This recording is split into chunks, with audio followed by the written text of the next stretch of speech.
Last we seen Kory and Jackson, they were battling against the Moon Sisters, two of the members of the Holy Moon Knights. And Kory and Jackson were able to use their Jigglypuff and Clefairy to pretty much put Meowth out of commission, and they both focused their attacks on this new Alolan version of Dugtrio that's different than the Kanto version that they're used to seeing. And having to adapt, this still ground typing proved to be more challenging than expected. And when Alicia had her Dugtrio use an Earthquake attack, it put both Jigglypuff and Clefairy into a very bad position. But it just so happened that when they both landed after the shaking had ceased, they were both touching a moonstone that was in the floor of the cavern, and Jigglypuff became Wigglytuff, Clefairy became Clefable.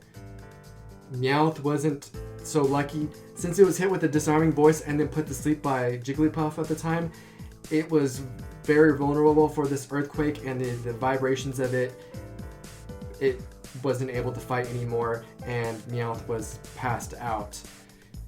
So now that Jackson and Kory have the evolved powers of Wigglytuff and Clefable, we will see how they deal with this Alolan, Dugtrio, and whatever other Pokemon that Robin calls out now.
So the now evolved Wigglytuff is very upset, very angry because of how badly that Dugtrio destroyed it the previous turn. It is holding a grudge. And Clefable doesn't look too happy about what happened either, but not to the same extent as Wigglytuff. Meowth is down for the count, being wiped out by its own friendly's move.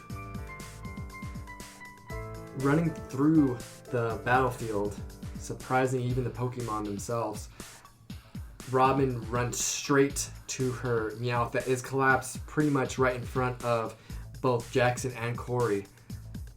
And she looks at both of you guys as she cradles her passed out Meowth in her arms, Cuddles. How dare you hurt Cuddles? We're in a Pokemon battle for our souls. I have to defend myself. She slaps Kory in the face.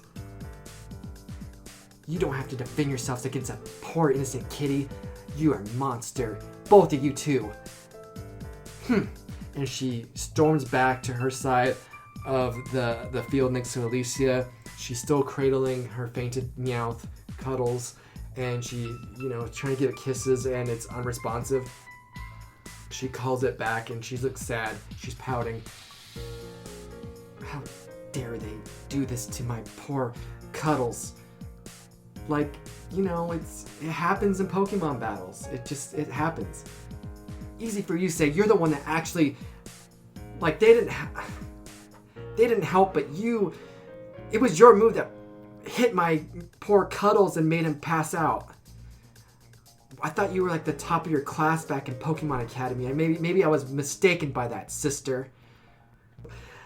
Like, sister, I'm sorry.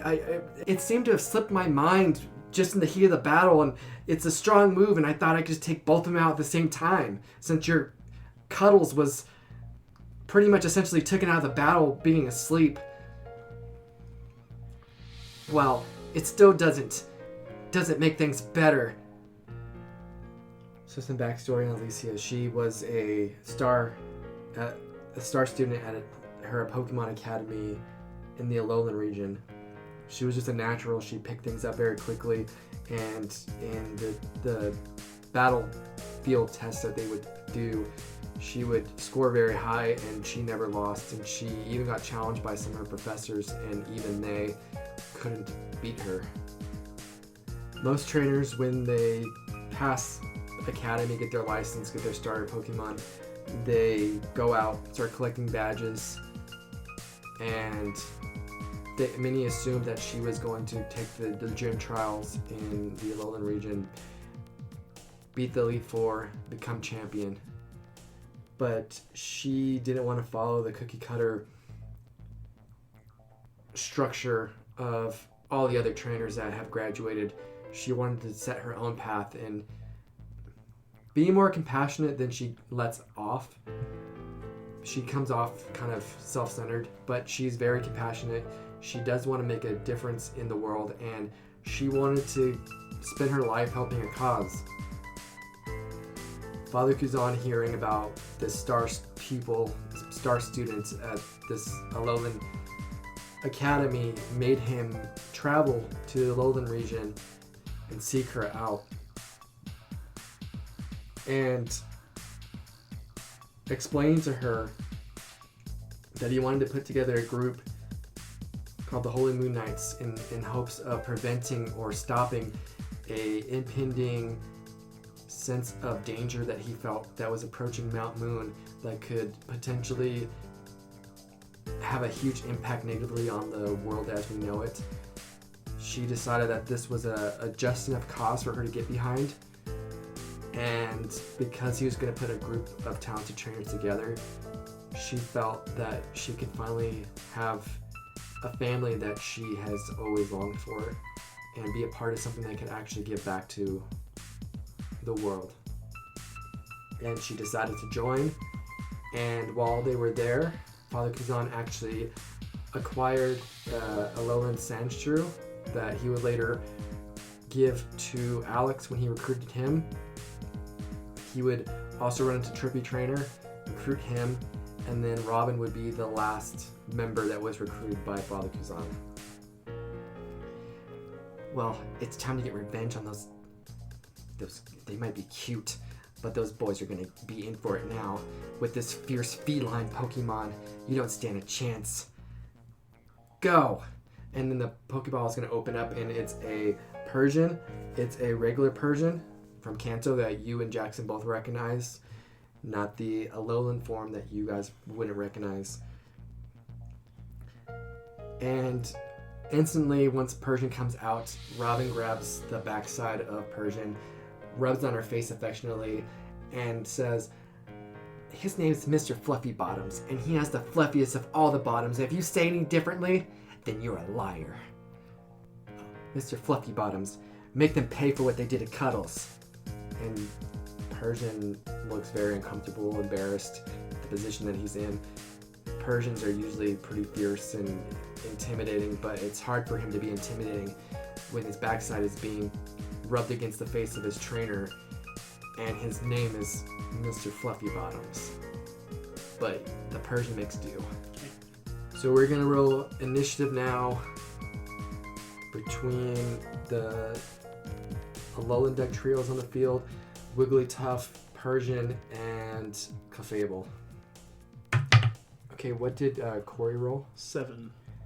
So 7, you are tied with Alicia. So it's going to be Robin first with an 11, Alicia and Kory tied with a 7, Jackson with a 5. Okay. Mr. Fluffy Bottoms, let's make him pay right now. Pounce on that Cafable. And with the pounce attack with this Persian, it has to move 20 feet. And because Cafable's 20 feet away, he's going to target that one. And Cafable needs to make a DC 13 strength save. And with a 12 and a 0 strength, it does not save, so it's knocked prone. So now a prone Cafable with a Persian on top, it's going to swipe down with a slash attack, and then because the target is prone, it gets to make one bite attack as a bonus action. So to see if the slash hits, slash does hit, and the bite is also going to hit. So for the slash, it is 1d6 plus 3. So it's going to do 4 damage, and the bite attack is 1d8 plus 3.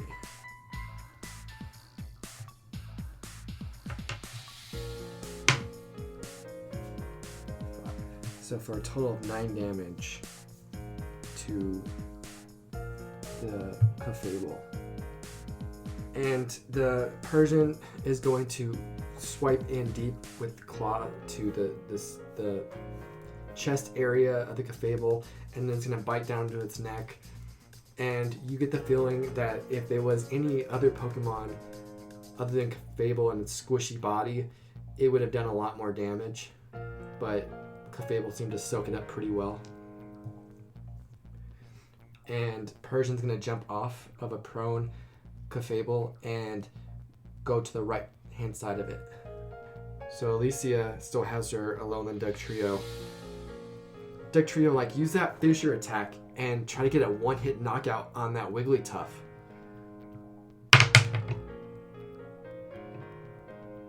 Okay, so the fissure is going to be enough to hit. Okay.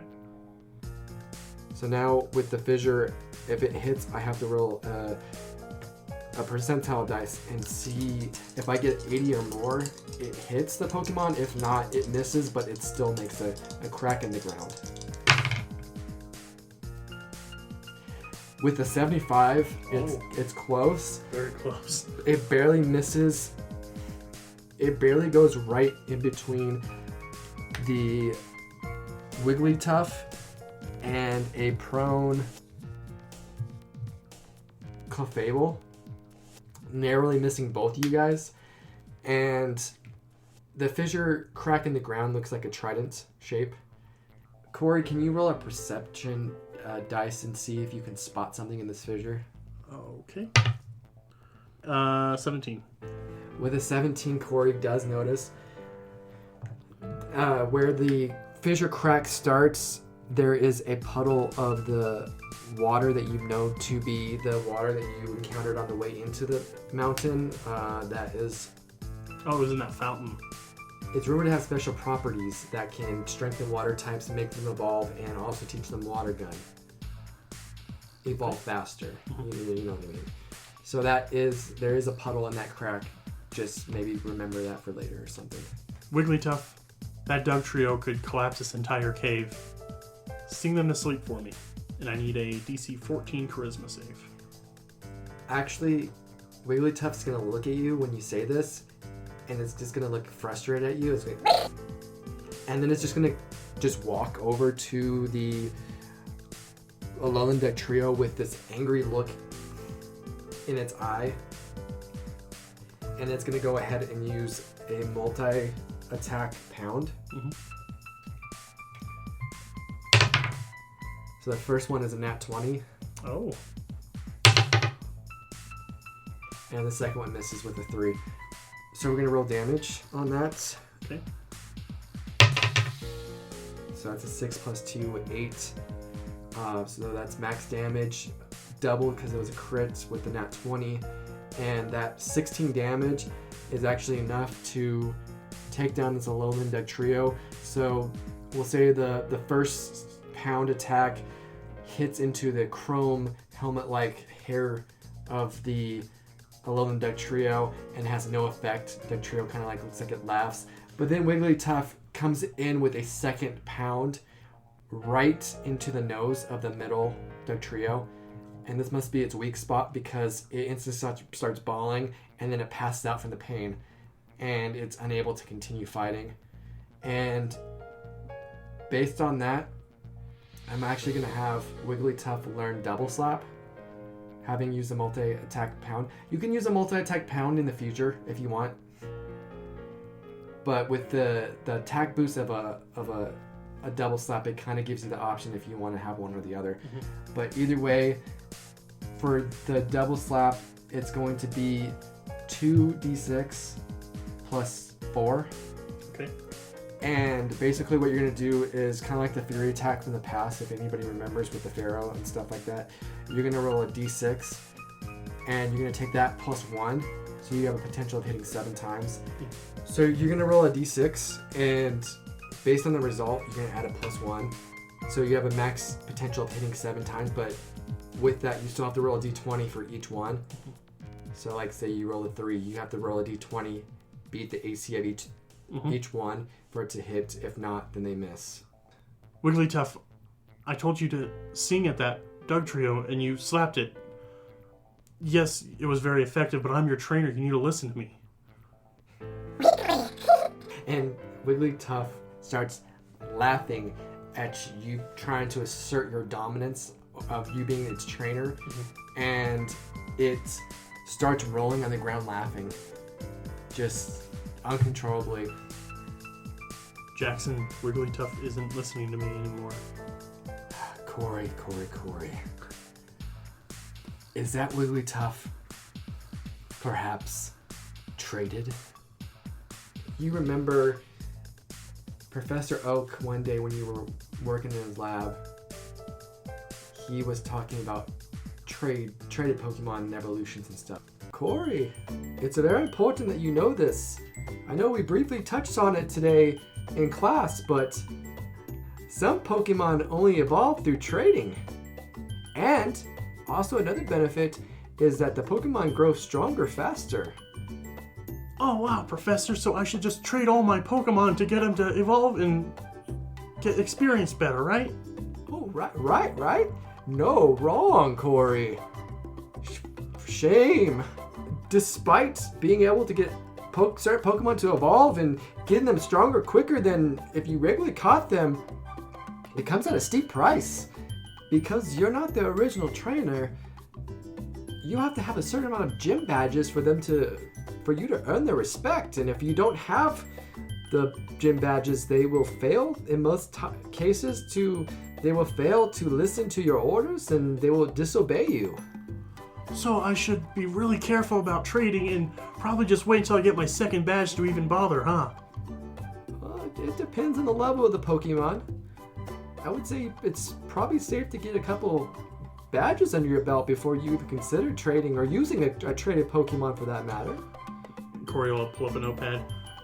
Don't trade until I have 2 gym badges. Got it, Professor. Thanks. I'll be smart and be careful in the future. Okay. Let's hope that you do, because you might find yourself in a very deadly situation someday.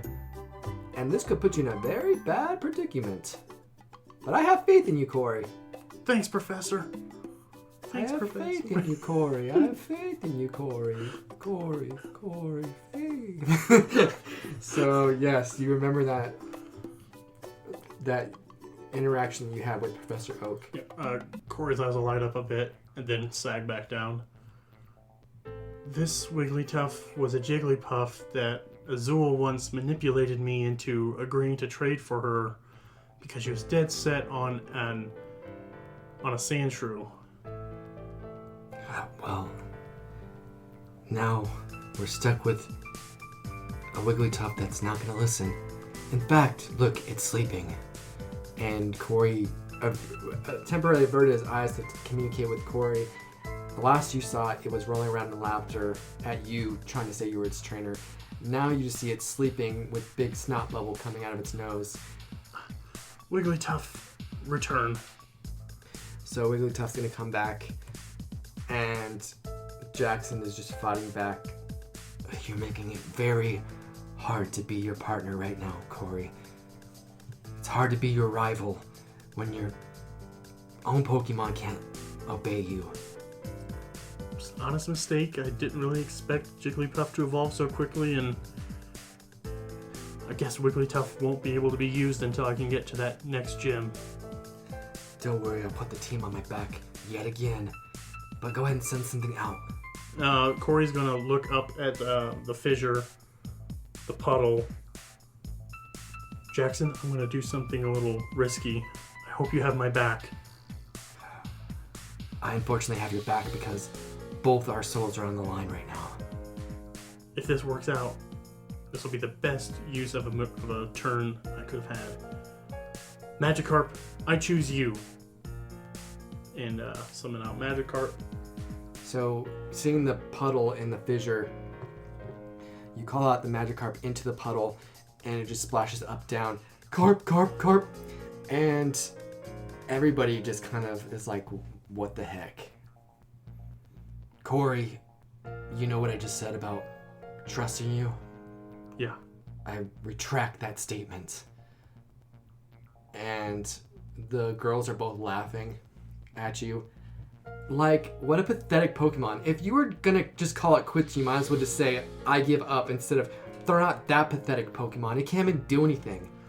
I'll have you know that Magikarp is worth 2,000 Poké, and I won in a dancing competition. Oh my gosh, he's cute and he can dance. Do you hear that, Alicia? He probably has the most amazing moves. Like, I wouldn't mind seeing these moves. Maybe you can shake us a little something right now, maybe. Tell you what, if we win, I'll dance for you. Like, that's so unfortunate that we'll never be able to see you dance. But it looks like your soul's gonna be dancing, bringing back that Necrozma thing or whatever. But that's not our problem. I'll show you a real Pokemon. So, Alicia's gonna call out, and she's gonna say, Muck, I choose you. Oh yeah, you're right there. Yep. Muck, I choose you. And what you both expect to be a purple, sludgy Pokemon that you guys have learned about in the Pokemon Academy. This one's rainbow colored. It's not the purple that you're used to, that you've seen in your textbooks. And you and Jackson both don't really know what's going on with this thing. Why does it look different? And you guys probably assume at this point, because you've been seeing different Alolan forms, you probably suspect that this is some kind of Alolan form of Muck. Jackson, I'm not familiar with this Alolan Muck. Do you happen to know its typing? I don't. Let me try to use this Pokemobile thing. Pokemobile. Oh. Delia, what is this thing? Unfortunately, I do not have the information on this Pokemon. Please get to a secured Wi-Fi connection and try again. Worthless. And he puts the Pokemobile back. Okay, girl, this is like way too many times in one sentence. What is that thing, and how is it different from a regular Muck? Like, it's like the Alolan form of Muck, the superior form to your regular Kanto form. The Kanto Muck is just a regular poison type. But in Alola, they're grown better. And like, they have poison and dark typing. So that means all your little psychic attacks that you have, ineffective against my beautiful, hunky Muck. Oh my gosh, that thing is so colory. It's like a bunch of crayons. Can I put glitter in it? Like, Robin, chillax, okay? Like, you're not going to decorate my Pokemon like an arts and crafts project. I've seen what you've done to your Pokemon, and I don't want Muck looking like that. He's a hunky Pokemon, and he doesn't need none of that glitter. I'm gonna find a way to put glitter all over that Muck, and you won't be able to stop me. Okay, so I'm going to have I might as well have everybody roll initiative again. So roll initiative for each one. 6 plus 6. That's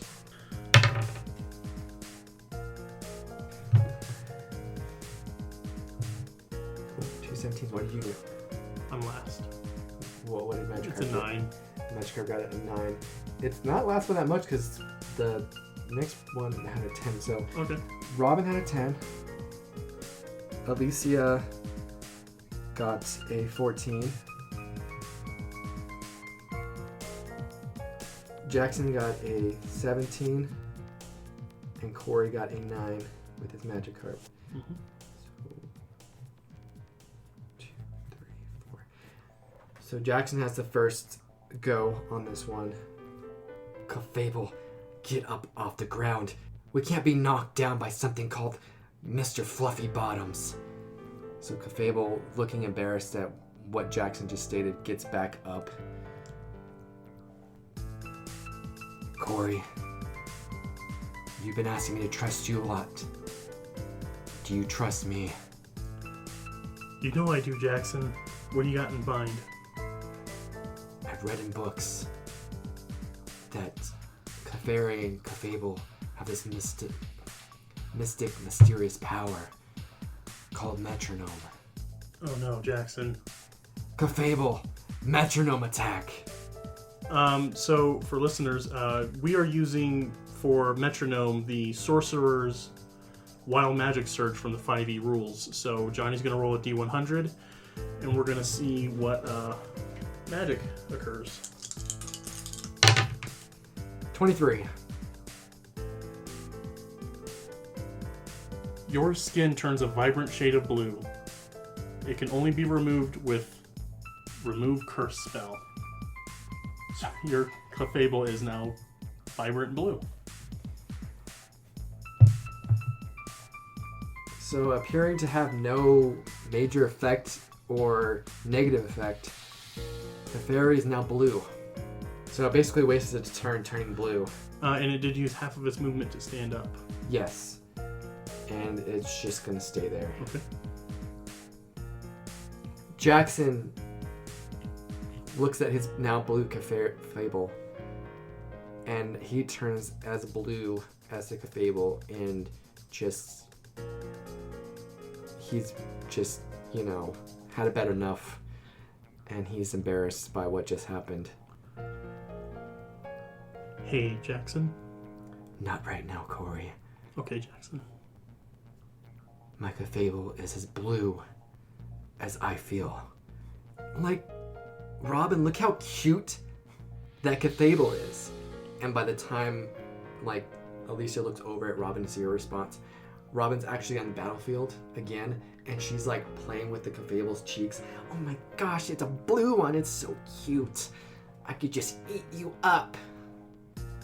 And everybody's looking at her like, what the heck? Everyone in the room now has that teardrop next to their face. Yeah, sort of thing. Even the Pokemon, they're in the middle of a crazy battle, and she's out there playing with Clefable's cheeks.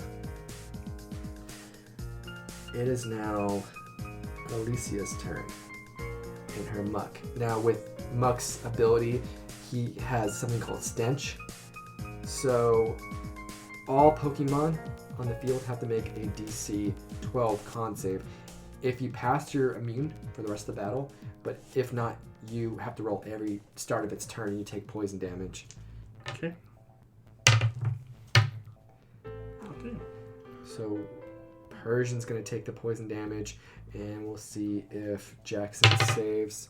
No, he also takes damage. Did Magikarp got 21. So maybe Magikarp is just too stupid to smell, or it's splashing the water and it just can't smell it, but Magikarp doesn't have to worry about the stench of this Alolan Muck.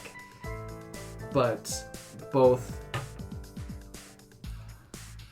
Persian and Clefable make this sick face at this sludgy, poisonous smell that's coming off this Alolan Muck. It's too much for their stomachs to handle. So Persian's going to take 9 damage.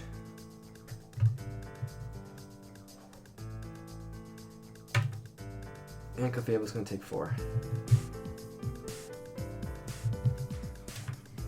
Okay.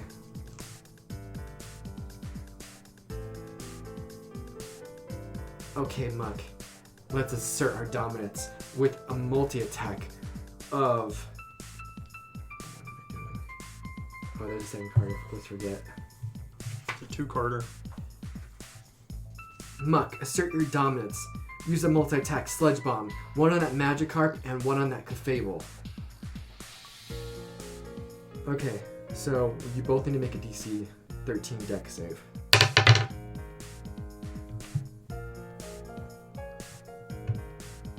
Clefable makes it. Nope, Magikarp does does not. So it's going to be 2d6 plus 3. Okay. 6, 8, 9. So it's 9 damage total. So Magikarp takes 9 damage. Yep, Magikarp's down.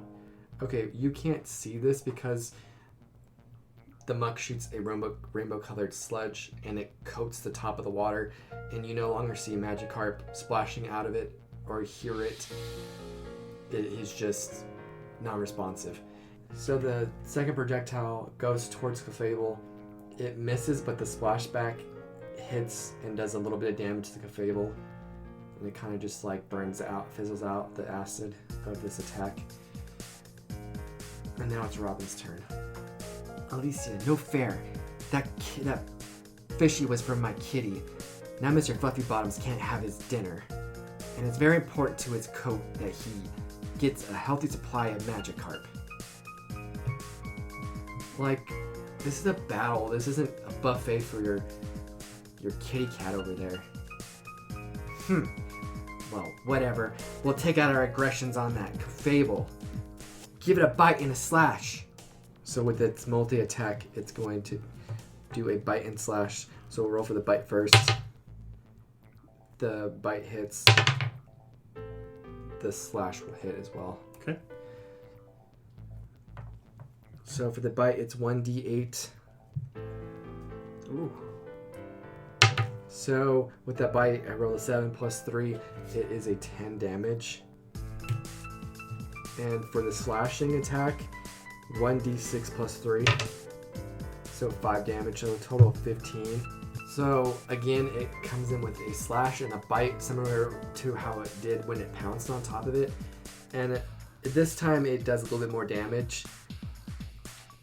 But you still seem to get the impression that if this was anything other than the soft, squishy Clefable, it would be doing a lot more damage than anything else. And it is looking, the Clefable's looking battered at this point. Kory, it's your Magikarp's turn.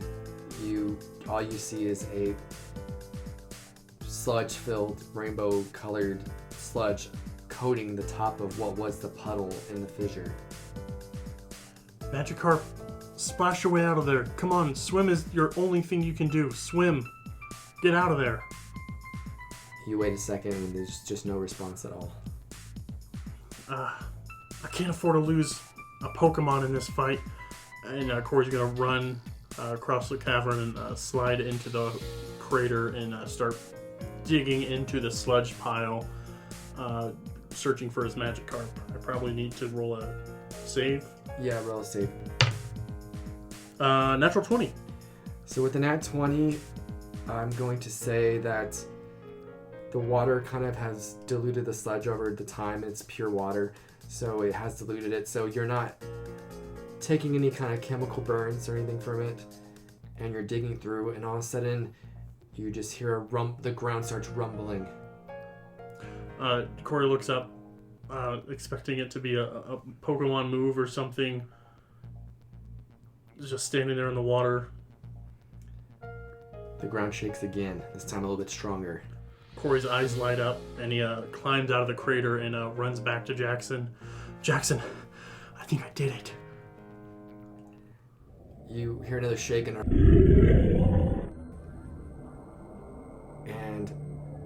out shoots from this small puddle. There's this decently sized shaped circular, misshapen circular, now kind of like a pond of water, and none other than a Gyarados shooting out of the ground, and it looks enraged, and it's almost like it looks like it's in an uncontrollable kind of rage. And before you can even say or do anything, it's going to attack with a Dragon Rage. Oh, wait, no, Gyarados, don't! So everybody has to make a DC save, I believe. What is it? You have it on your card. Oh, Gyarados? Yes, Dragon Rage. 15. A DC con save of 15. Dexterity save. Dex save, okay. So, Persian... No, Persian's not going to dodge that. Muck... No, Muck's not going to dodge that. Clefable gets a nat 20. So, I'll say I'll get half damage. Okay. Because of that 20. Sure, that's fair. That's nice of you. Yeah, I try. So, it's what, 4d6, I think? 4d8. 4d8. So 4d8. 11. That's 20 damage. Okay. So, both of these are going to take 20 damage. The Clefable's going to take 5. Because half to 10. Half to 10 is 5. Yep. Okay, so Gyarados opens its mouth. This winged kind of ball kind of forms, and he just roars it out, and all the Pokemon kind of get wrapped up into this attack. They're just being flung around. Clefable, being able to inflate itself a little bit, is able to kind of stop it from getting the full damage that both Persian and the Alolan Muck took. And they kind of just fall back down where they were. Persian is looking pretty bad right now. Not crazily bad. It can still fight, but it's beyond battered. And Alolan Muck, it's okay, but it took sizable damage. Clefable, even resisting most of the damage, it's taken a lot from that Persian. So it's still okay, but it's again, it's also past battered. So Jackson's turn. Kory, that Gyarados, it's running wild. It's in a rage-filled state. Good luck trying to get control over it, but try not to kill my Pokemon in the process. It was a Magikarp, now it's a giant dragon. It's gonna take some getting used to. Clefable. At least mine's supposed to be blue. Kory. Clefable! Use that pent-up anger. Show that Persian what's up. Show that Persian a real multi-attack. Give it a double slap. So with the 16, it is able to hit the double slap. So with this double slap, it's different than the Wigglytuff double slap. Yeah, right? it's a little bit different than the Wigglytuff double slap. I'm gonna actually bump this up a little bit because I feel like it's a little bit weak. Sure. It's not my Pokemon. But it's with this double slap, is Clefairy makes 2 pound attacks.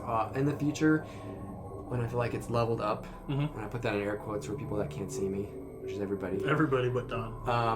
I'm gonna change it to be more like Wigglytuffs, but at the moment I'm cool with it doing this. 6, 7, 8, 9, 10, 11.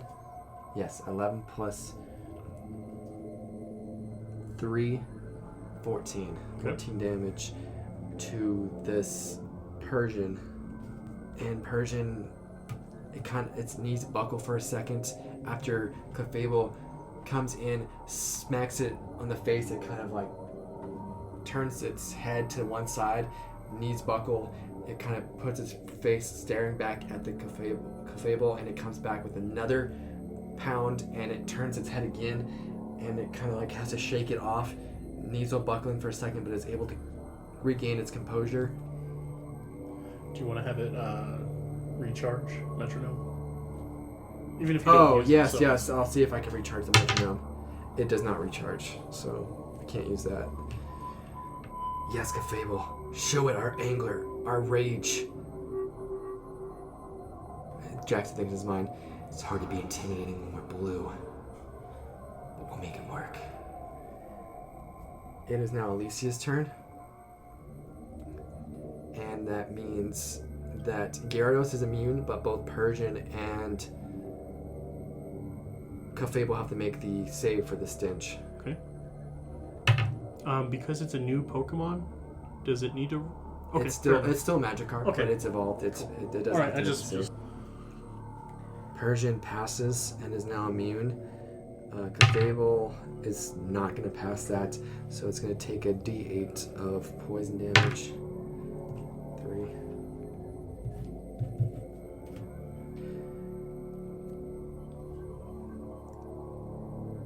Like, we have to do something about that. Gyarados, it's a threat. Muck, hit it with your toxic attack.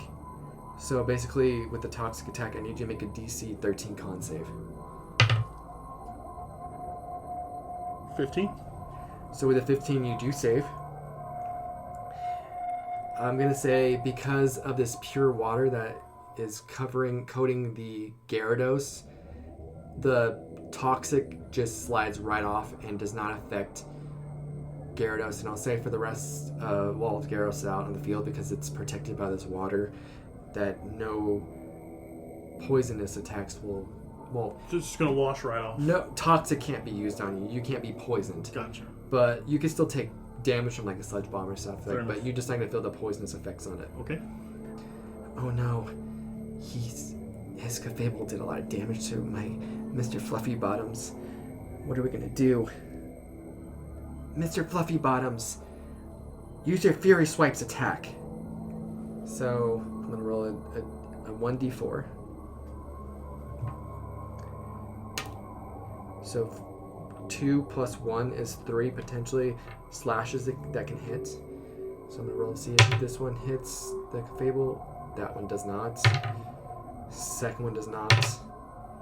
Third one will. So for damage, 1d6 plus 3. Max 9 damage to Clefable. It's going to go in for one scratch. Clefable is able to inflate and jump back. It goes in for a second, it does the same. But when it comes in with a third, Clefable gets actually hit and knocked off balance and will be knocked prone by that. Because that slash hit really hard. All right, Gyarados. You've had a moment to recollect yourself. Now, take out that Alolan Muck. And almost as if it doesn't hear you, or it doesn't care, or it's just so inflicted by this rage-like state, it just lets out a and he targets everybody for another Dragon Rage. Everybody, he doesn't care if you're friend or foe right now, he just wants to destroy everything in its path. Mm-hmm. So everybody has to make another DC 15. Dex save. So Persian fails. 13 would not save. So Clefable does not save either. 3 fails. So 4d8. all 3 fail, and it's 4d8. So 4d8. 6, 7, 8, 9. 10, 11, 12, 13, 14, 15, 16, 17, 18, 19, 20. 20 damage again. Mm-hmm. So all of them take all this damage. Gyarados, much like before, this wind ball forms and he shoots it out and everybody gets just destroyed by a tornado whirlwind kind of thing. And this is enough to put down Mr. Fluffy Bottoms, the Persian, and enough to put down Clefable.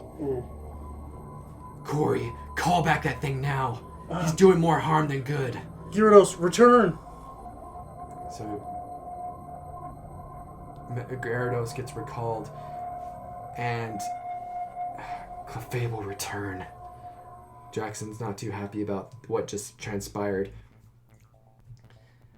So something inside Robin looks like it appears to have snapped. Her lively expression just a second ago with how cute Pokemon are and how much she loves her Pokemon becomes a blank stare. and she looks down at her now fainted, very injured Mr. Fluffy Bottoms. And this might be a look that Kory recognizes. It's a look of loss and trauma. And she's went through some kind of traumatic event.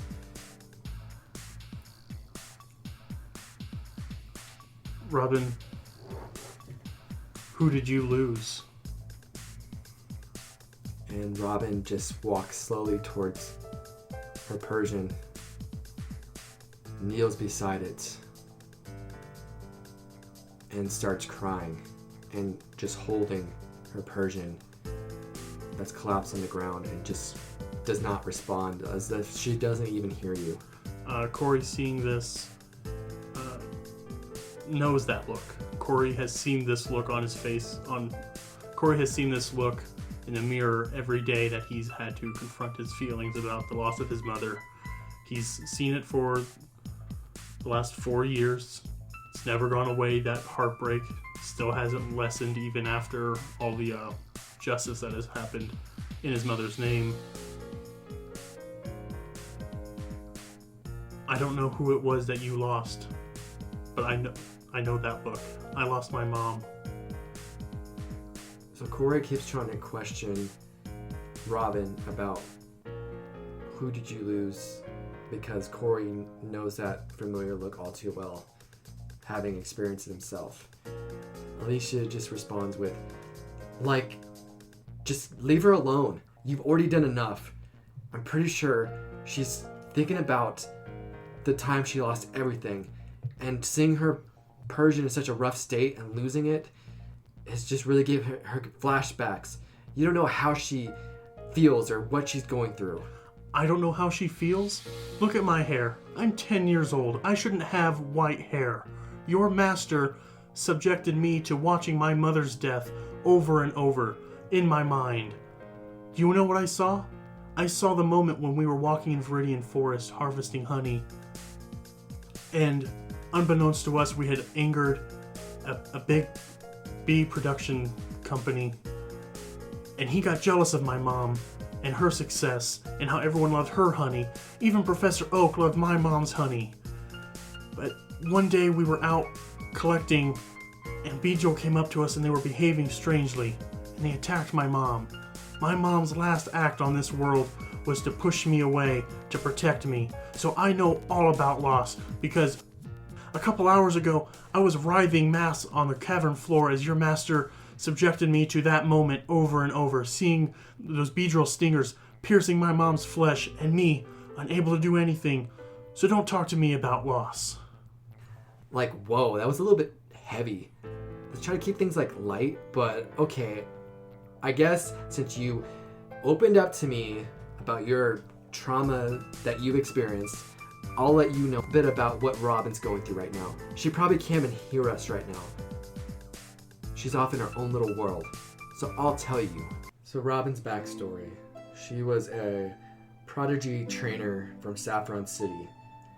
And she was very well skilled above her age. And she was going through the gym trials very easily, getting one gym badge after another.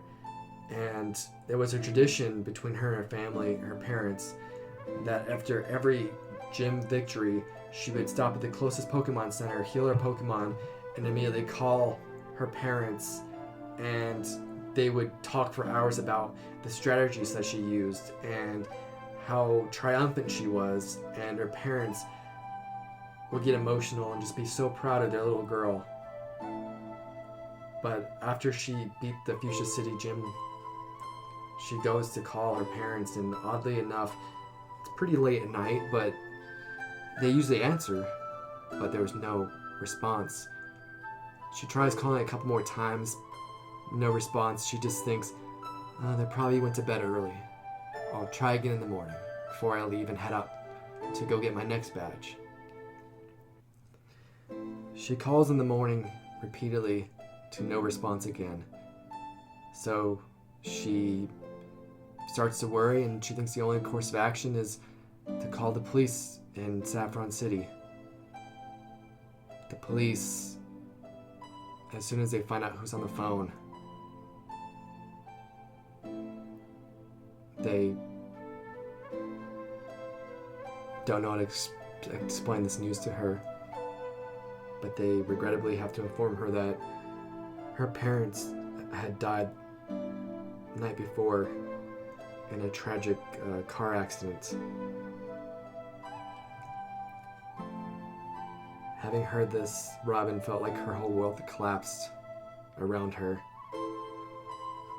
Now her Pokemon dreams didn't seem as grand as when her parents were alive, and having to think about winning her next gym battle and not having them to tell and cheer and rejoice over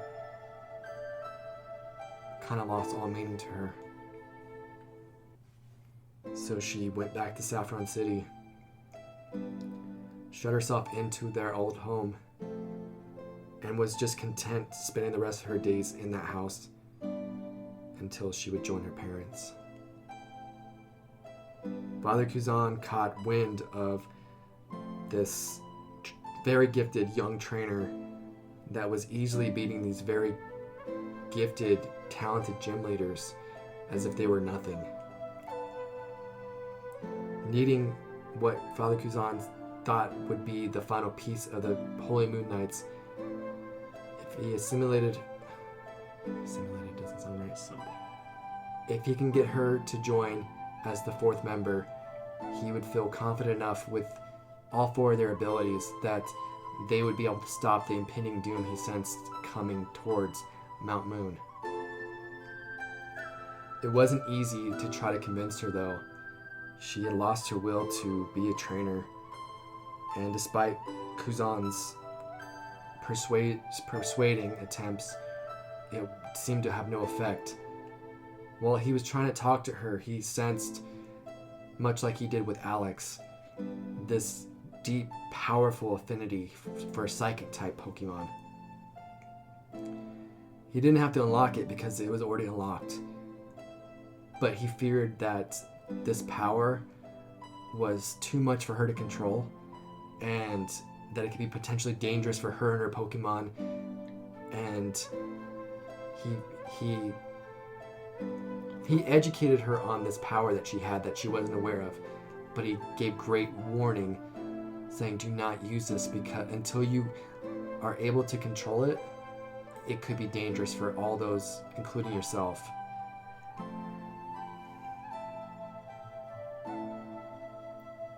Alicia was there with Father Kuzan in hopes of trying to convince her to join, and Alicia tried appealing to her side of becoming sisters. Alicia always wanted family, so this was a good chance for her to have another female friend that she could be close with. And Father Kuzan kept on saying, this is your chance to have a family again. You can be a part of something. You don't have to be alone. We can never take your place of your parents. But please don't shut yourself in. You have way too much talent. And this starts sinking in. And Alicia says that they can be the Moon Sisters. And this sounded appealing, and finally she gives in, and Robin joins as the fourth and final member of the Holy Moon Knights. So now you know, white-haired boy, that she's been through it, and just this whole event has probably just jogged up those memories. Well, it looks like I'm the only one with a Pokemon able to fight. Muck, it's all on you. If you fall, I fall.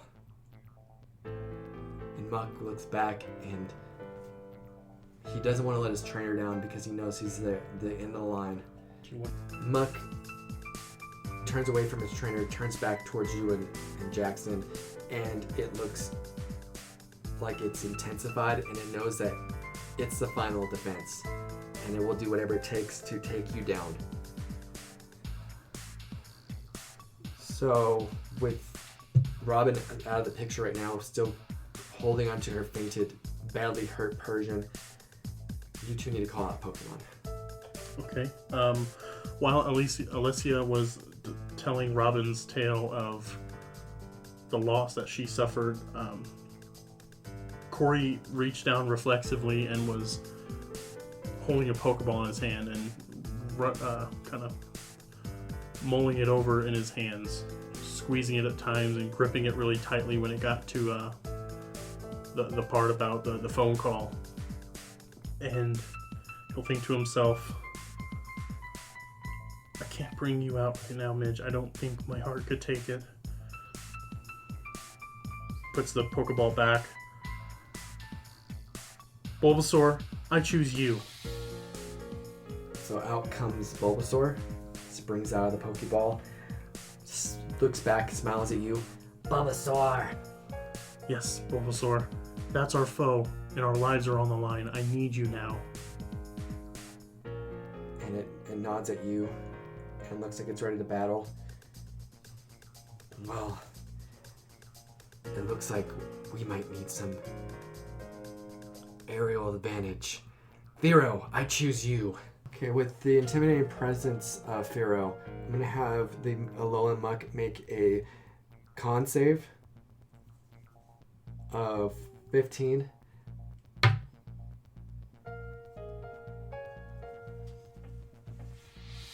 It makes a save. Okay. So Pharaoh is trying to be intimidating, and Muck, knowing what's on the line, it just looks intimidating itself. So they kind of just had a stalemate with both of them trying to intimidate one another. And Bulbasaur is probably looking scared, like looking back and forth at this intimidating Pharaoh, this intimidating Alolan Muck. Bulbasaur probably feels a little bit out of place right now. Let's roll initiative.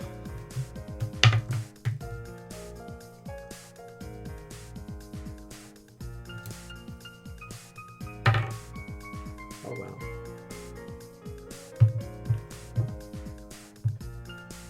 With a 22, with a 12 is Alolan Muck. What did 11. 11 with the Bulbasaur. Mm-hmm. Okay, Pharaoh, go in there and give that thing a flurry attack. So because Pharaoh can fly, he's going to fly right over the crater of water, the pond that just formed, fly right up onto the Muck, and is going to roll 1d4 plus 1. So it's a 1, so 2. We'll see if any of these hit. That's going to hit. The second one's not. So 2d6, that's 5. 9 plus 3, 12 damage to this Muck. It goes in for a flurry of pecks. It doesn't connect, but on the last one, it does get deep into the sludge of Muck, and it does hurt it. And it's looking pretty hurt, but it can still fight. It's gonna be Muck's turn, and with the stench, well, Pokemon are new, so we both have to roll. So because Bulbasaur is partly poisoned, I'm gonna have Kory. I'm gonna have Bulbasaur roll with advantage on the check, and it is a con save. Oh, nat 20. And a 10. So, So you take the advantage, so Yep. nat 20. Mhm. You can't get any better than this. Yep. So it is immune, Okay. and Pharaoh does not save, so it's going to take 1d8 poison damage. Good. Do you want that closer? We're okay. So it's going to take 3 poison damage, or 2 poison damage. So yeah, Pharaoh's going to take 2 poison damage, and it doesn't seem to affect Pharaoh that much. Like Muck, it's time to take these weaklings out. Use a multi-attack sludge bomb. So we'll do Bulbasaur first. No, Pharaoh's closest. Sure. Nat 20 on the Pharaoh. and that's going to miss Bulbasaur. So because Bulbasaur is so far away, it goes to shoot this, and we'll say it's 5 feet short of target, but because Pharaoh's right in its face, it gets blasted with toxic sludge right in its face. 2d6 plus 3. 3, 9, 10, 12. 12 damage times 2, 24 damage. Ooh. And Pharaoh is going to get knocked out of the sky by this, and it's going to be on the floor, kind of helpless, just kind of flapping its wings on the ground like it's blinded by the sludge. Mm-hmm. We'll say it's blinded and knocked prone. Okay. And it's in really rough shape. It's probably not going to be able to fight much longer. It is Bulbasaur's turn. Bulbasaur, you need to get up there and help your friend. 5, 10, 15, 20, 25, 30. It's still still a bit far away. It's going to, Bulbasaur, Vine Whip. It's going to swing out with a vine and smack this muck. Oh, 21 to hit? 21 does hit. 4, 2d6 damage. That's 9. 9 bludgeoning damage as. Go ahead. 9 bludgeoning damage. So 9, and because it's not very effective with the typing, grass on poison, Yep. D4, it's going to be 1, so 8 damage to it. So the whips crack into the Alolan Muck, and even though it resists, it's been badly injured by 2 Dragon Rages and some, a pretty stellar Peck Attack from Pharaoh. It is barely looking like it's able to continue the fight, but it's still holding on for its trainer. It really loves its trainer, Alicia, and it's willing to take whatever punishment necessary. Okay. It's Jackson again. Okay. Pharaoh, you're no good like this. Return. He calls back Pharaoh. This is not looking good. But that muck's not looking great. So Kory, I think that we have a really good chance right now. Pikachu, I choose you. So Pikachu comes out. I have an idea. I hope this pays off. Pikachu, go in that puddle of water. Use the water to conduct your electricity and make it extra strong. So Pikachu's going to go into the water to conduct more electricity power. Pikachu, Thunder Shock attack. Let's see if it hits the mud. 16. 17, 20, 22. So yes, it does hit. Pikachu's beefy. And because it's using the water to conduct more electricity, I'm going to give it double the usual damage. Okay. So 1d6, we're going to do 2d6 plus 4. Okay. 3. 5, 6, 7, 8, 9. 9 damage. Okay. Alolan Muck is just, it's woozy and it's just not floating. The sludge Having trouble holding shape. Yes, it is having trouble holding shape right now, and you can only sense that it's far past its limits, but it's doing everything it can for Alicia. But even, going past your limits, you can only take so much, and he's already taken a beating. Muck's turn. Muck, you can't take any more damage. Use Harden, so we can try to last for a couple more turns. Then do you want to do the stench for Pikachu? Oh, so sorry, before I roll for the Harden, we are going to do the stench for Pikachu. He has to make a DC save. Pikachu passes it. He's immune for the rest of the battle. So for Harden, I'm changing things up for this one. I might actually do this for all Hardens in the future. You roll a d4, and you gain 2 AC for those d4 rounds. Okay, cool. So for 4 rounds, Alolan Muck has a +2 to its AC. Okay. And it is now Bulbasaur's turn. Okay. I don't have this recorded here.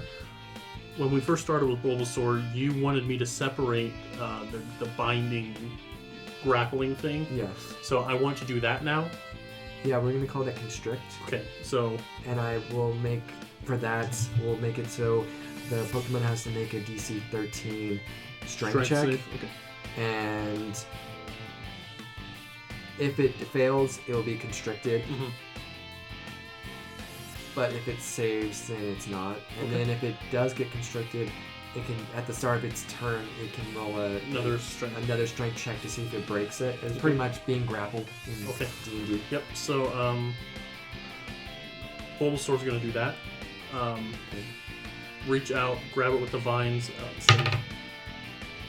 Okay, with the nat 1, you do grapple it. Okay. And for damage, let's see, because I don't want to just be, I want to be a little bit damaged. Mm-hmm. My Vine Whip is 2d6 for scale. So we'll say Constrict, we'll say 2d4. Okay. Close anything? No. Okay, no, it's fine. Okay, 2d4. 4. 5 points of damage. So, Alolan Mutt gets wrapped around, and Bulbasaur was able to wrap around it to where, even though it's sludge and it can't really get a good grip, it somehow wraps around it to the point where it hurts it. And it's able to actually slip through with its ability. It's able to use its Amorphous and can move through a space as narrow as 1 inch wide. And it does escape through, but it doesn't have anything else after it used the rest of its energy escaping that. And it just becomes a puddle of rainbow sludge on the ground. Sludge, I like that. Like, that was my last Pokemon. It's over, I guess. And the seal, the circle of the seal starts to close slowly. And Robin snaps out of her trance-like state. She stands up. She calls back her Persian. I guess I have no other choice. I have to do it. Like, you can't be serious, Robin. You know Father Kuzan said not to do it. You're not thinking what I think you're thinking, are you? We're doomed if I don't do it. We're doomed if I do. Might as well take them out with us. You hurt my baby, and now I'm going to hurt you. It looks like we're going to forfeit all 4 of our souls. And she throws out a Pokeball, and out comes this purple cat-looking Pokemon. And Kory, roll Poké-Knowledge. Okay. 24. So with that, you definitely remember another time with Professor Oak where he was quizzing you on the different evolutions of Eevee. Kory, I know for many years you've been staying with me and actually learning a lot about all these different kinds of Pokemon. But there's a very special kind of Pokemon that you should always be knowledgeable about. What's that, Professor? Well, you've heard of Eevee, right? Oh, yeah. Well, one of the most important Pokemon that is out there can actually evolve into many different forms, unlike any other Pokemon. Most, as you probably know, are through stone. I'll give you a little quiz. What do you need to evolve an Eevee into a Jolteon? Oh, that's a Thunderstone, Professor. Good job, Kory. What do you need to evolve an Eevee into a Vaporeon? Oh, Vaporeon. Waterstone, Professor. Good again. Now, if I wanted a Flareon, what stone do I have to use on an Eevee?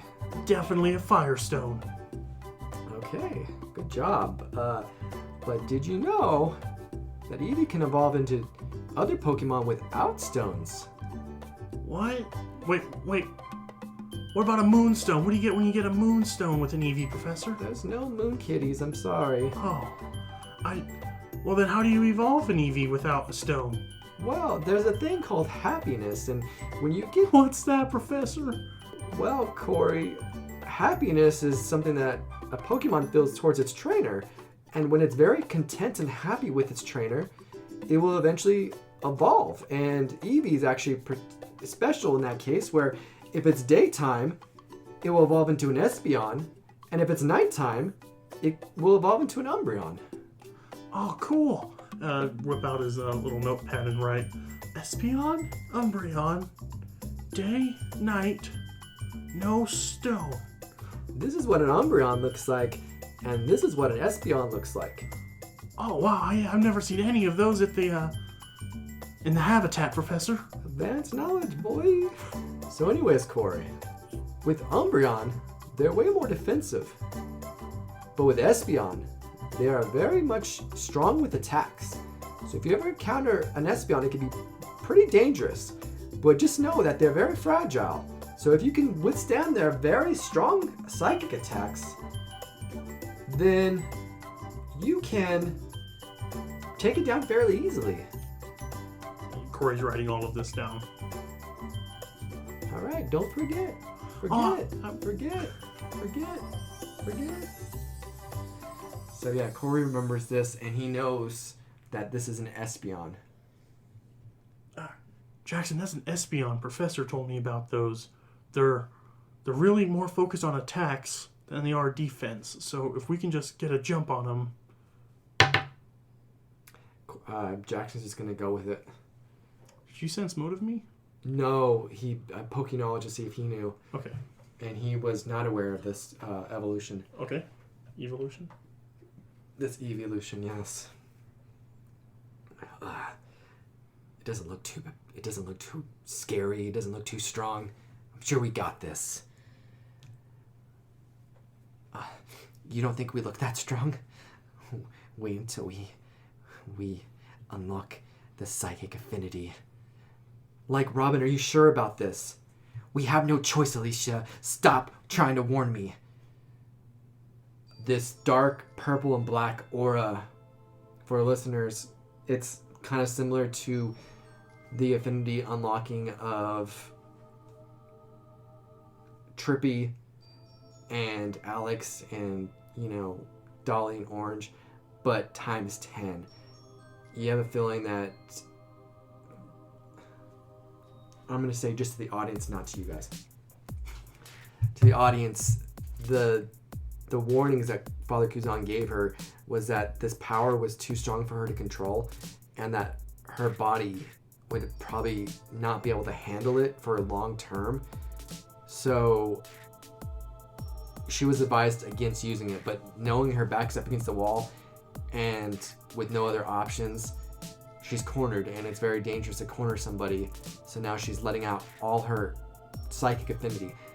We're going to roll initiative. So as you guys know, with the affinities, it's raging in D&D terms. So Espeon will have a +2 damage. It will have advantage on strength checks and strength saving throws. And it will resist bludgeoning, piercing, or slashing damage, meaning that it will half any damage of that typing. And just to let you know what you see the Espeon has been engulfed by this purple and black, like, flaming aura, and its eyes was once calm is just red. So you see these red beady cat eyes just blaring through this flaming black and purple aura. And it's more powerful than we've seen before. Just wanted to make sure that was. And for the audience, it's more powerful than anything you've seen with any of the other affinities before.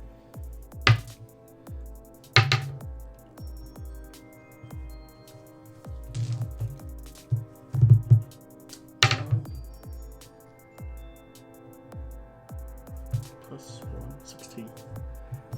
So you and Jack get the same. Because I actually made his Pikachu faster. Okay, It's what's a his +4, dex but bonus? It's a +6. His is... So the regular Pikachu's a +4, but I wanted Jackson's to be a little bit better than normal Pikachu, so it's a +6 instead of +4. Because his modifier is higher, he should go first. Goes first? Yes. Okay, so Jackson's going to go first. Then it is Kory, And then the last one will be Robin. Alright, Pikachu. It's not broke, don't fix it. Use that water to amplify your electric powers. Strike that thing down with the Thunder Shock. And that one. It's going to miss wildly and it's going to strike Bulbasaur. Okay. It's the only thing I can make sense. No, this makes perfect sense. So it accidentally strikes Bulbasaur.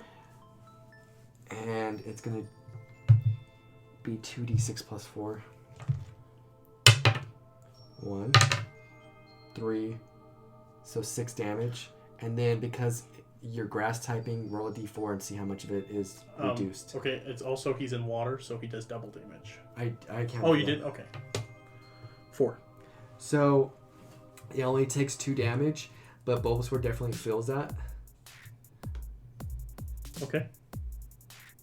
And does Kory say anything? Jackson, I didn't mean to Oh, not... don't you start! Mr. Dragon Rage, everything in its path. Okay, I deserve that one. It was one weak little Thunder Shock that got resisted. It's fine. Luckily, Grass type doesn't take much damage from electricity. I'm very glad I have a Bulbasaur, not a Squirtle.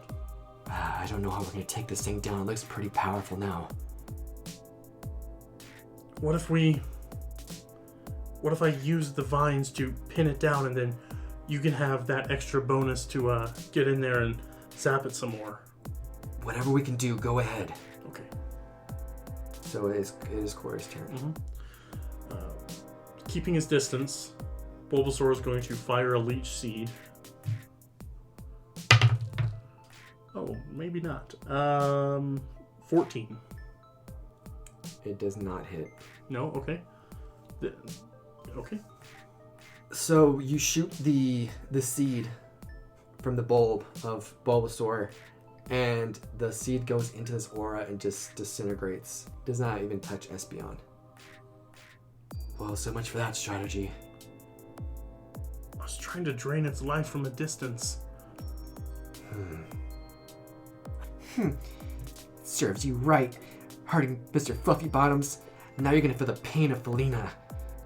Felina, hit them both with a psychic attack. So both of them need to make a DC Con save?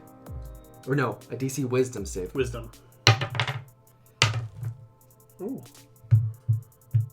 15. So that's a 19. Okay, you got a 15? Mm-hmm.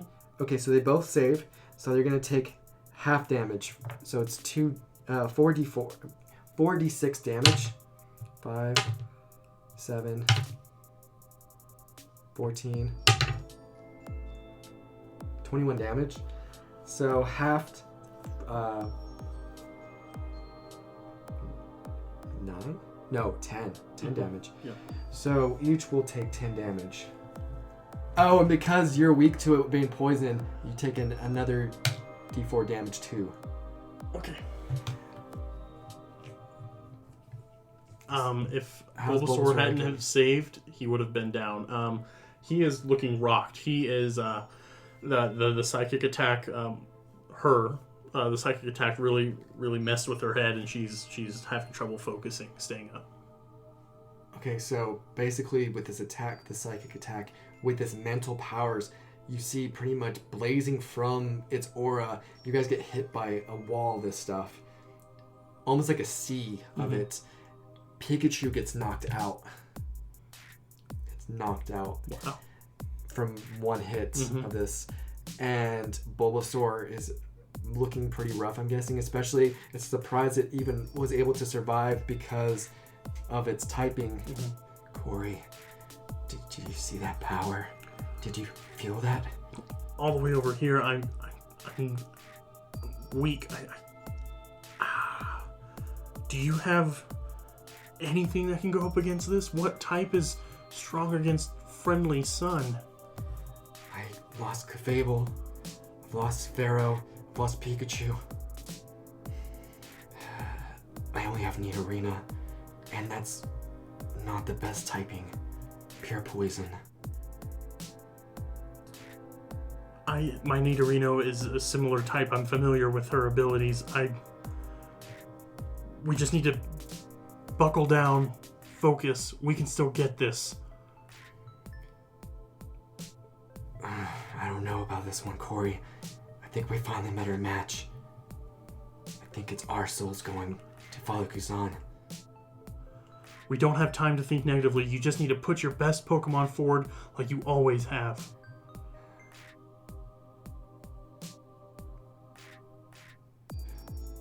How pitiful am I? My rival, my loser of a rival, trying to keep me mentally going in this fight. I've all but tapped out. But I guess as long as I have a Pokemon, there's hope. Nidorina, go! You notice for a quick second, I don't know if you'll think anything of it, but Robin is gonna kind of like she's having a headache or something. She's gonna kind of put her hands on her head like she's having a headache and kind of like shake it off. Unbeknownst to you guys, from her point of view, her vision's starting to get a little blurry. And she's kind of like trying to keep in control of this power. It's taxing on her body. And her mind. Yes, both body, mind, soul, everything. It's taking its toll. Okay, so I'm gonna keep the same initiative. Okay. So that was Robin's turn. We're going back to Jackson's turn. Okay. I don't even know what to do. Jackson, is your Nidorina pretty beefy like my Nidorino is? Somewhat. Well, did you use that TM34? Maybe we can use her abilities back at her. It's not that beefy, and especially if it gets hit by a psychic, it could be game over. I think the best course of action, Nidorina, stay out of range of it, but use a growl attack. So it's going to move up 5 feet within the 30 feet limit. Mm-hmm. And it's going to use growl, and they need, well, this is not good for, with wisdom, this is like its strongest. Yep. Oh! We need to go back up some. We need to backtrack some. You would have taken 2 more damage on that attack because it is in affinity mode. So Bulbasaur would have took 2 more damage. Would it take 1 more because it... We're not going to subtract that's right. the damage from that. Okay, so Bulbasaur is looking even weaker. Okay, good. So it's going to have to make a DC Wisdom save, and if it fails, they're going to have disadvantage on their next attack. But if not, nothing happens. Plus 5 Wisdom, 18 does save. Mm-hmm. So Nidorina lets out a growl, like as if its life depends on it. And looking at the ferocity of this Espeon, and the growl just doesn't do anything. And now it is Kory's turn. Bulbasaur, you're looking a little rough. See if you can get it with that leech seed again. Maybe you could get some strength back from it. No. 14. So yeah, again, it shoots into this aura, it dissolves as if nothing happens. Mm-hmm. I would have thought you guys would have put more of a challenge up. Felina's just too powerful, isn't she? I'm too powerful. My parents will be proud of me and what I accomplish. Felina, multi-attack, side beam, that Bulbasaur, because it's just closer, more in range. 17? Mm-hmm. 15? Mm-hmm. So both hits. So it's a D... Okay, so D10. Okay. Plus 2. This is the D10. 3, 4, 5. Okay. 2... 8 damage. 9. 5 plus 2 plus 2. So 9 damage total. 9 damage total. Okay. Bulbasaur only had 6 HP left.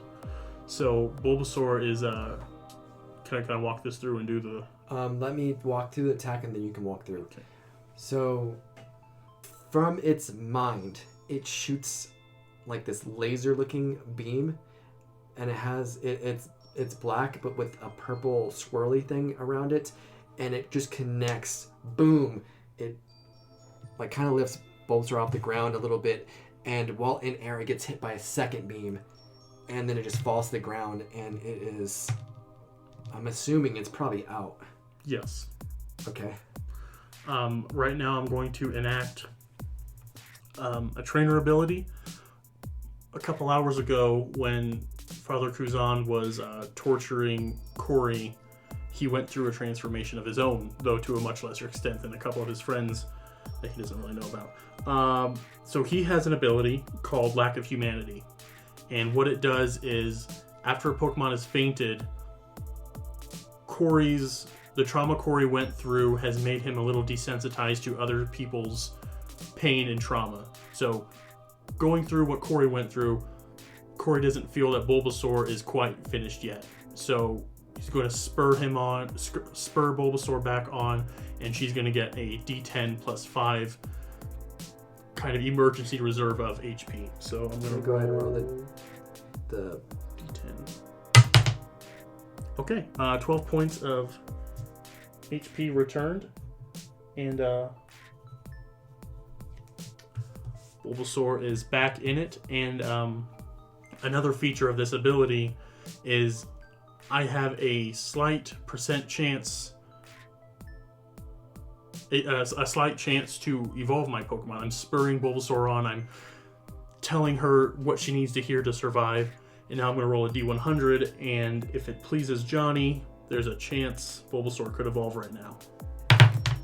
26. So with the 26, it's not enough to spur on your Bulbasaur to evolve, but she, on Buckley legs, is able to regain control, and she's willing to push past her limits to continue fighting for you, since you kind of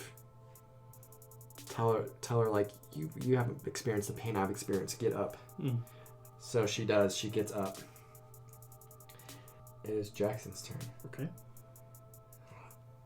We need to keep our distance still, Nidorina. Try to get it with a growl attack again.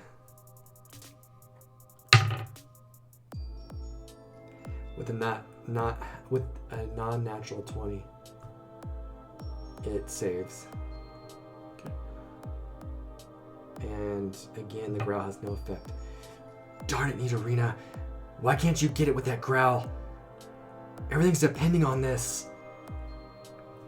Jackson, I don't want to critique your Pokemon training ability, but it might help to get in the fight. This thing is too smart to be tricked into a growl attack. I need you in there. I need you swinging fists. I'm just trying to be cautious, because if it goes down, that's my last Pokemon. It is literally all or nothing right now, Jackson. You are down to your last. I might still survive this. It could be me and Robin that walk out of this cave. Shut up, you two. I have a major headache right now, and I'm trying to hold it together. So shut up and call your move. Bulbasaur, move up and constrict this. You're good from there, actually. 5, 10, 15. Well, I'm here. Oh, I thought she was 15. one. Okay, I thought she was one. Yeah. Okay, Bulbasaur, wrap her... She said her, yeah. Bulbasaur, wrap her up in those vines. So I need a DC 13 strength. Oh. Okay. So Espeons aren't known to be very strong. So it does get caught up into this constriction. Mm-hmm. Bulbasaur's going to take a D4 damage from this psychic aura. Mm-hmm. In return, Espeon's going to take 2d4. It's not bludgeoning, it's not piercing or slashing. So would this bypass her resistance? Yeah, it's not any of those. So. 4 points. And you're going to take 4 points. Okay. And Bulbasaur kind of winces at this, return to hold on to around this aura. It hurts to do it. So she's wincing while she's holding. Oh, it has advantage on strength checks. That's true.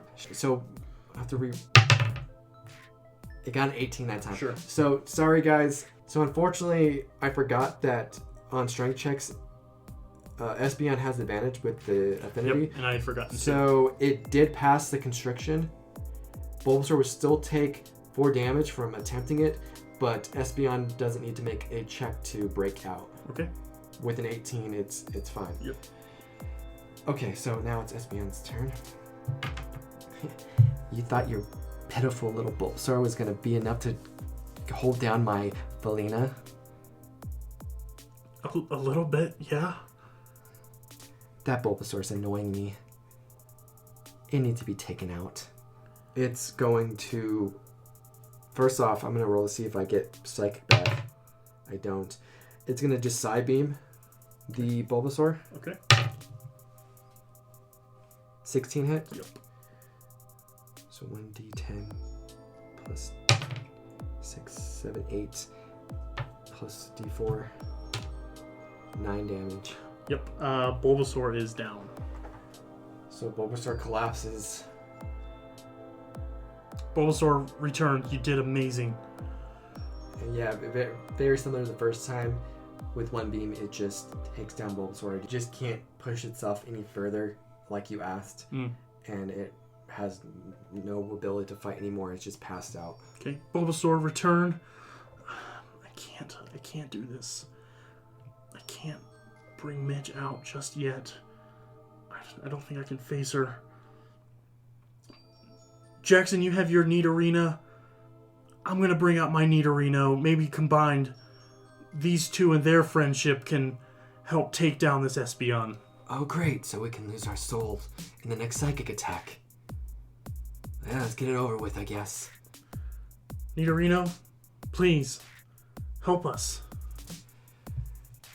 So Nidorino's going to come out. I'm going to give it free movement to move next to the Nidorino. Okay. Because they're close. Mm-hmm.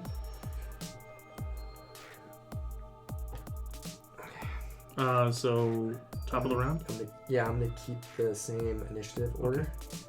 So, yeah, it's going to start back after Robin just destroyed Bulbasaur. Mm-hmm. You keep noticing Robin keep grabbing her head as if she's having a terrible headache. And for the audience, if you could see through her eyes, it's getting blurry. She's having a hard time focusing on what's happening in front of her. And just taking everything she has to keep herself up and to not pass out. Hurry up and make your moves. I wonder if combined Jackson and Kory could growl together and maybe get advantage or give her disadvantage on this check. I would say I would give advantage to either Kory or you. Well, no. Growl makes her do a check to see if... See what I mean? Like both of them growling at once? Yeah. Okay. So, Espeon will have disadvantage on the check, but basically you're using up both your turns on it to give him advantage, or either one, Nidorino or Nidoran, the advantage on the disadvantage. You get what I mean? Yep. Sorry, I can't really articulate. You're fine. No, I knew what you meant. So, who's going to get it? You want to give it to Jackson or you want to take it yourself?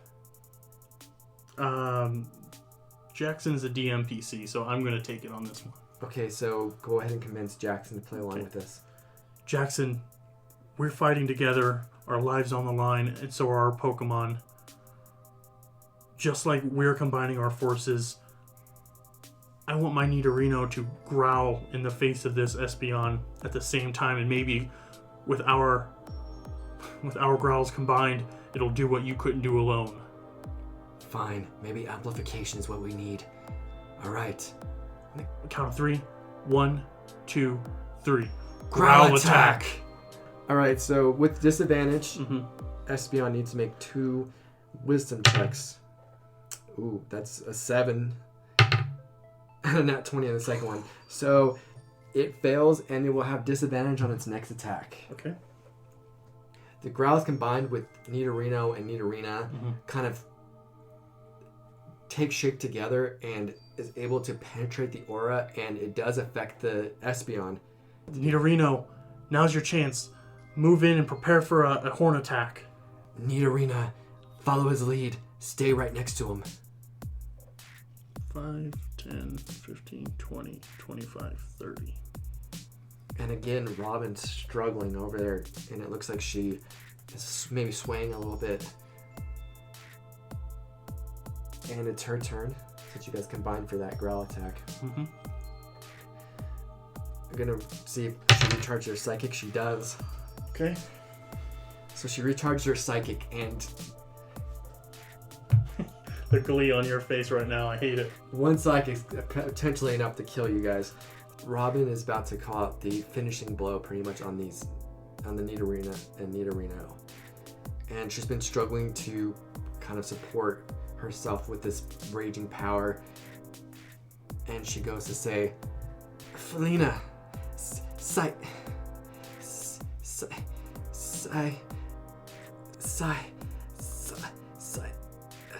and the flame, the aura dissipates, and she just falls to the ground and falls face first in the ground. Espeon loses its affinity boost, and it's just a regular Espeon now. Not going to attack because it doesn't know what its trainer wants it to do. Alicia is going to run over in concern and check on her friend. So now it's wide open for an attack. You see that the power boost that it received was such a high degree that it's taken its toll on this Espeon. It looks like it's lost over half its health, even though it hasn't really took any damage from the attacks. It was just so harsh on its body. Think of Kaioken in Dragon Ball Z when Goku uses Kaioken. Mm-hmm. It just takes such a toll on the body that like Espeon is looking pretty rough from just that happening. Mm-hmm. Kory and Jackson look at each other. Do you try to say anything to him? Jackson, now's the time. The seal isn't going anywhere. We have to defeat her. She may be down, but this Pokemon is the only thing keeping us from our friends. Well, I say we use the same tactic that took down Largo Snorlax. I lead the count this time. Of course, yes. Of course, Jackson. Go ahead. 1, 2, 3. Horn attack!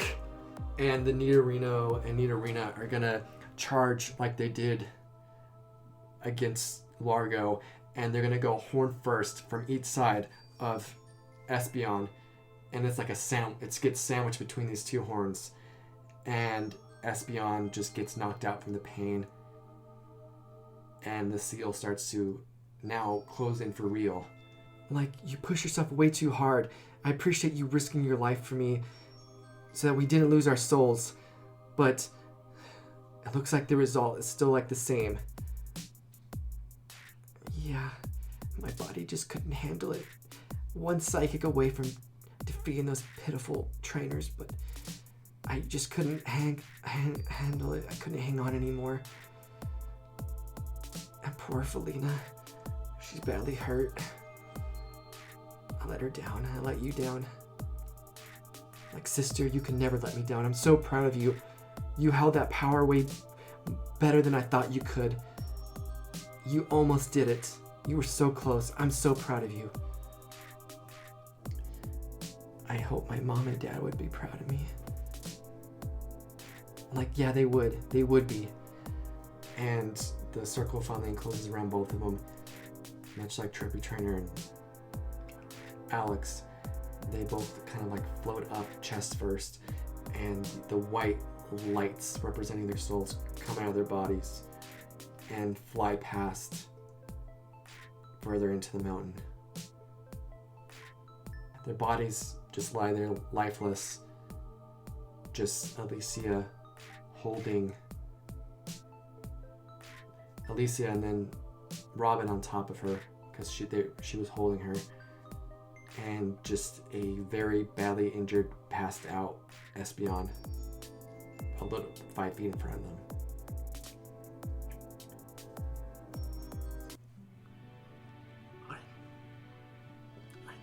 I thought it was life or death, Jackson. We literally had no other alternative. I didn't know that it'd be so horrific watching someone's soul leave. I saw my... Did I see my mom die? Or was it covered in Beedrill and stuff? You watched her die. Okay, so I don't remember my mom. I don't remember my mom's soul escaping her body like that. This Kuzan guy's not messing around. He's literally stealing souls. I know that you have more of a conscience than me. And this is going to weigh heavily on you. But just think, we were one psychic attack away from being them. If she would have finished that word, it would have been game over. So many close calls in my life, Jackson. It's just one after another. I could have easily been killed by those Beedrill. I could have easily been thrown in that ultra dimension like Jamie and Azul. I skate by with the skin of my teeth, and I don't like being the survivor walking away all the time. I don't like this. This wasn't what I signed up for. This isn't what the professor told us it would be. This is chaos. Kory, mark my words. We will save Leilani, and we will find a way to bring them back. We will take down this Father Kuzan and make him wish that he never got us involved into this whole scenario. And also, it pains me to say this, but thank you for making me realize how pathetic I was sounding. I almost sounded like you for a second. And then he kind of reaches out his fist again for a fist bump. Kory, slight chuckle, just morbid, just connects with the knuckles, and our Pokemon are really badly hurt, and I'm sick to my stomach to say this, but we can't face Kuzan without some help. Could you help me look for some potions or anything? And it makes me sick to my stomach, but they might have a clue as to how we can defeat Kuzan, and maybe a potion or two for your Pokemon. I hate to do this, and I don't want you to think less of me. Could you just help me go through their bags real quick? That's all you. Just think about it like this. They don't need it where they are. I guess you're right. So while you say that you want to go loot the bodies, Jackson's actually going to respectfully walk over to the body of Robin, take the Pokeball that belongs to Espeon, recall the Espeon, and then put the Pokeball back with her. And he's just kind of sulk and walk away, kind of just reflect on things. And Kory will, I'm going to assume they have backpacks, and is going to, he doesn't want to disturb them, but he's just ever so carefully opening their backpacks and going through the pockets, looking for anything that they can use to heal up their Pokemon, and maybe some sort of clue as to what Kuzan is planning in the end game and what we can do to prepare ourselves for the fights to come. So on Alicia's body, there's going to be a foil wrapper, and it's going to have a very good smell to it. Kory probably doesn't. Kory's not going to know this, but just for your benefit, you'll know it's food at least. But it's a malasada. It's a dish that is very popular in very popular in the Alolan region. It's very heavily eaten over there. So, to help you, widely eaten. Heavily eaten makes it sound like Largo. It's widely popular over in the Alolan region. So she probably knows how to make it, I'm assuming, and maybe homesick, she makes it very frequently. It's gonna work like kind of like a potion. You feed it to your Pokemon, they'll recover. So for that, it's 4d4 plus 4. Okay. So stronger than a standard potion. And then you're gonna look over the body of Robin, and you're gonna find 2 moonstones in her bag. Oh. Okay, Jackson, you're not gonna believe it. What? Moonstones! Those can evolve. Nidorina and Nidorino. We could use that power against Father Kuzan. It's the only thing in here besides some Pokemon food. I think this is the key. 2 fully evolved Pokemon fighting side by side. Just like we are. Here, catch. And Kory's gonna throw. Jackson catches it. He looks at his Nidorina still out. Nidorina. We can't go back after we do this. Are you sure you want to change? Are you sure you want to take on this new form? Nidorino, you did great. You could be even better. You could be the best version of yourself. Here. And with that pep talk Nidorino's sold, you put the moonstone on its head. The moonstone vanishes. And so Nidorino takes the size of something about your height. And it looks very fierce and intimidating. And you know it to be a Nidoking. Nidorina, it was hesitant at first to change, but now seeing the Nidorino it cared so much about being Nidoking, it strongly changes, it quickly changes his mind and allows Jackson to use the Moonstone, and it becomes the female version Nidoqueen. Okay. With this power, we're going to be hard to take down, Kory. I'm really looking forward to meeting up with our friends and seeing who won their battles. I hope they made it, but if they didn't, Nidoking is going to be instrumental in our victory. Jackson kind of just not listening. He zoned out when you said friends, and he's like, double horn attack. And just then, your friends do show up. Jacob, London, the Gatling gang, and Dolly walk in. They all look like they're in pretty rough shape. Torn clothes. Despite resting before coming in to this room, they are still pretty tired. They've been through a lot. So you see Jackson and Kory and 2 girls unconscious.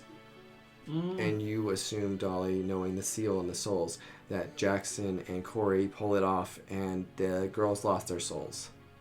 Hold up, you said unconscious. Are they unconscious or are they dead? Oh, sorry. They have no souls, so they're technically, I guess, dead. Yeah, okay. Sorry, I didn't use the proper wording. But yeah, you can say that they're dead. There's what makes them is not there anymore. Okay. The life is gone. Pretty much their essence, like what they are, is Sure. it's just an empty shell now. There's no vessel occupying it. And empty pockets. No quarters, just pockets with lint. No, not even lint. Okay, yeah, he did search their bodies. What a great guy. Tactician. So you guys can talk or whatever. Good to see that you guys made it okay. So that wasn't you I saw floating past me out of the corner of my eye. Nope, I pulled the fast one, I guess. We pulled something, alright. Orange? Is Orange with you? No, he's not past you guys? He was past you initially, remember? I thought we went furthest. Yeah. No, it was her first, then you two. He was at the end. Because you remember you were saying, like, right. I hope there's Father Kuzan's not behind there. Because then you're probably dead. Yeah, that's right. I'm sorry. Oh, that's right, of course.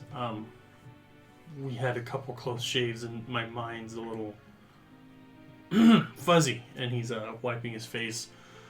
He started crying mid-battle. It was very embarrassing. He was about to jump in that hole and swim to safety. Well, your Magikarp probably could have helped. Yeah. That Magikarp. More like a raging dragon. Dragon? It evolved into a Gyarados, and this fool couldn't control it, of course. His Jigglypuff evolved, and of course, he couldn't control that one either. How could I not control my Wigglytuff, but you could control your Clefable. That doesn't seem fair. I didn't trade my Clefable. I caught it instead of you catching it. Yeah, you didn't know that when you trade Pokemon, if you don't have the gym badge, they don't obey you? I momentarily forgot. I almost lost my soul because I teamed up with a clown. I have a lot on my mind, Jackson. If you want to blame anyone, blame Azul. If I had that Sandshrew, I bet I could have taken that Espeon. All he's missing is a red fuzzy nose. An Espeon? You ran into Pokemon from Johto? Yeah, if you want it, it's just laying there in the Pokeball. You want a Persian? I wouldn't recommend messing with that thing. That girl lost control of the power. We won by dumb luck. Skill. If she would have hit us with that psychic, we were done. Yeah, I barely got away with my luck, but I was thankful that my Squirtle evolved. We should probably be concerned about your stupid friend. Yeah, I think we should move forward and make sure that Orange is good. I saw him in battle. He's not good.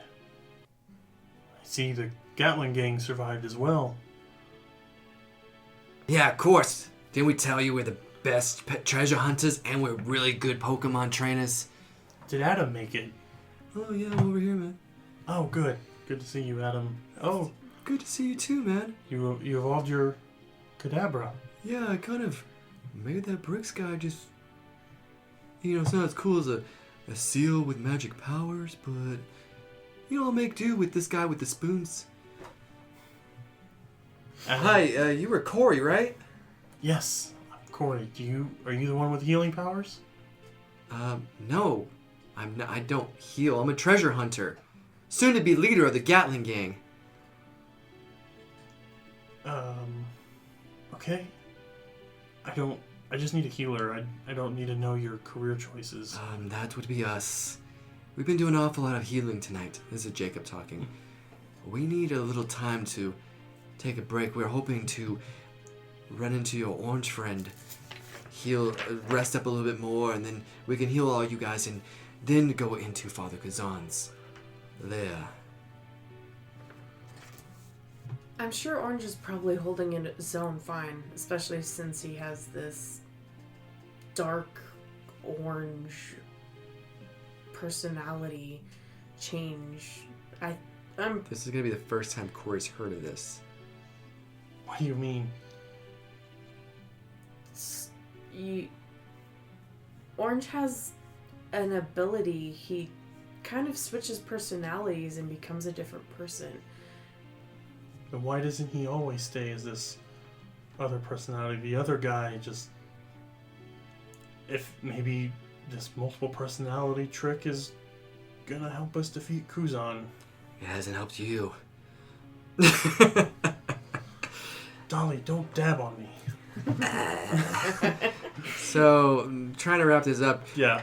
Kory probably has more questions than answers, and he's kind of ricocheting some questions off Dolly. And Dolly doesn't know much about it. She's only seen it a couple times when they were children and just re-emerged recently. She can't really answer any of Kory's questions. Jackson's becoming impatient. He's saying, let's go check to see what happened. You guys are all going to group up together, make your way into the next room. You see the unconscious trainer with cracked sunglasses and minor burns, some singed clothing, and just laying there lifeless. You assume again that he lost Orange 1.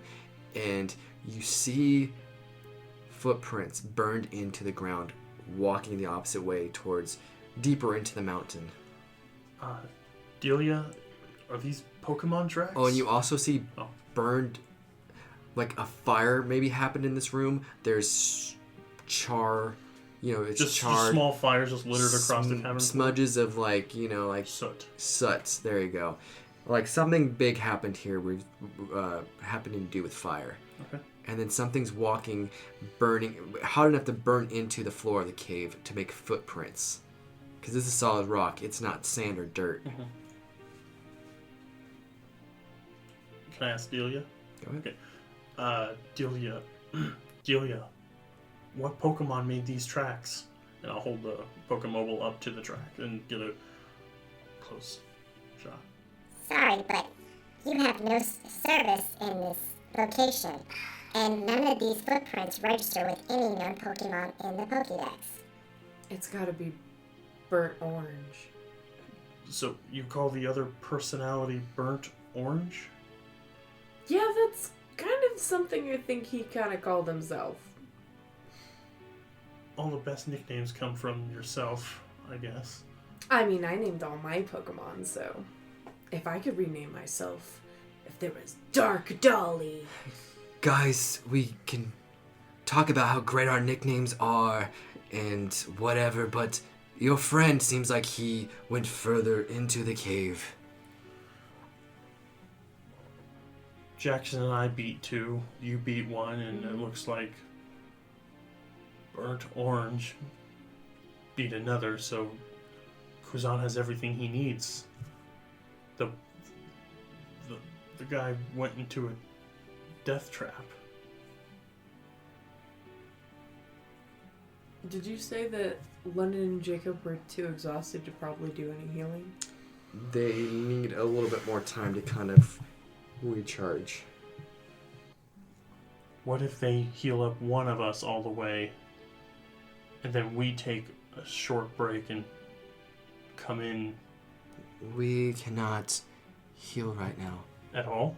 Yeah, sorry, me and my brother, we've really exerted ourselves tonight, and it's a miracle that we're even able to stand right now. If it makes you feel any better, and Kory will dig into his pack, I have 2 packages of ramen that I got from an old friend. Would this help recharge your batteries? Ramen sounds good. Right, sis?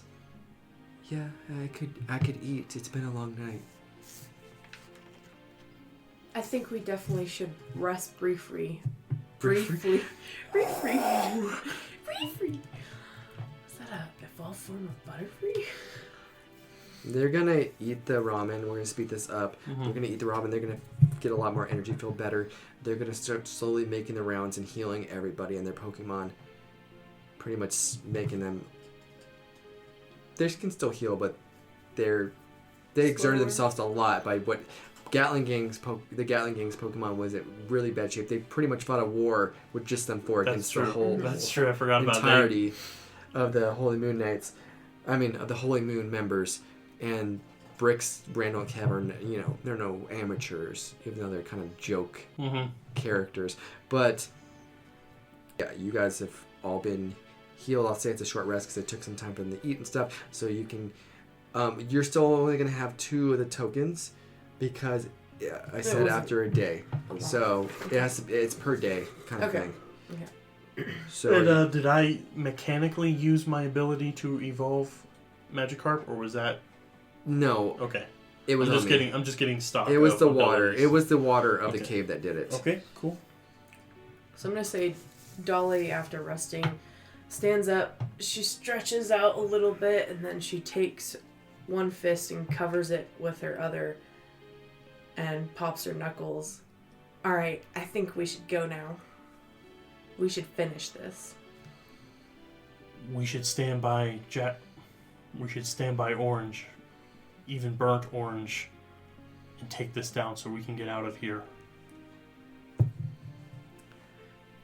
So you guys gonna make your way further? Yep. You guys make your way further, and after a passageway, you walk in. You see Leilani chained to the wall. The 4 pillars all lit up with the flames of the souls, and you hear a cackling Father Kuzan. He kind of has his hand up, and he's like gripping his fist, and Burnt Orange is surrounded, and he's lifted up the air in this dark aura, and Burnt Orange is wincing in pain.